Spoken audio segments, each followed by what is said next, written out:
to everyone. Juan Mosquera, Jimmer Forey, Max Crepeau. Mosquera's good to go.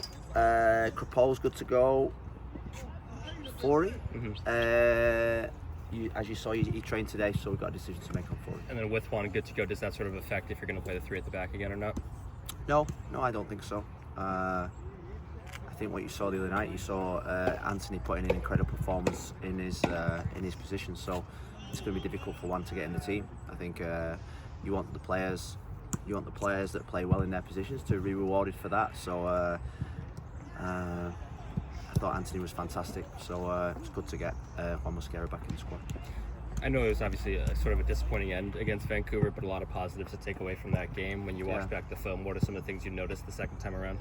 Oh well, I thought we played in the first half probably one of our best halves of football of the whole season in terms of our dominance.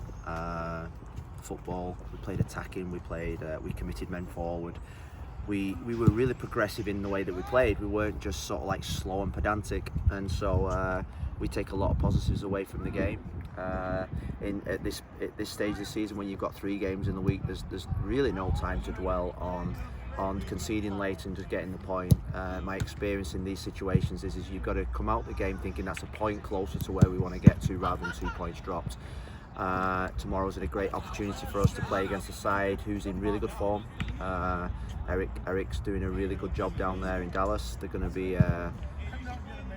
to be motivated because they're in good form. They're chasing us from behind. They know that this is a game that they get the points, then they're going to be on our heels. If they don't, then they're going to be struggling. So I think it's another playoff type game that we're looking forward to. And going off of that Dallas point, because they have been really good recently, 6 games unbeaten. They've only conceded 4 goals in those 6 games. Usually they retreat deeper into a low block. That's something that Timbers have kind of struggled with this year. So how is the team preparing to attack into a very congested box? Yeah, I mean, that's where we want our best players on the ball. We want our best players to show their quality. We want them to play with a lot of freedom. I think if you look at the games that we've played recently, Houston was very mid-block, but Minnesota was low-block, and it didn't really quite open up until the second half when the game became stretched. I think we are at our best when the game is stretched. I think we've struggled in terms of the creativity bit, but I think with the players that we've got, and we've really been hammering home attacking set plays. Attacking set plays is an opportunity to score, and I felt the other night was probably our best sort of like detail, tactical execution apart from the goal on attacking set plays, particularly in the first half. Rocas's deliveries were sensational. So it's about delivery time. You can talk how you want to play, you can talk about the opposition, but it's about getting those 3 points. I think it's the most important thing. The 3 points takes us a big leap forward to where we want to be. Does Rojas sort of have free range to shoot from wherever he wants? Yeah. Obviously, he was awfully close against Houston. Yeah, you look at the chance that Velde had.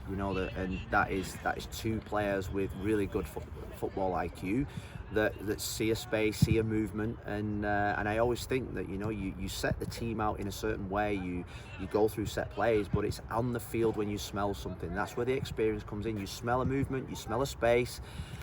A team that you play against doesn't always set up the way that you practice, and it's about the players when they go onto the field, adapt and find ways to beat the opposition. I think with Rojas and Velda and Da Costa, we've got those types of players that've got a really good soccer IQ.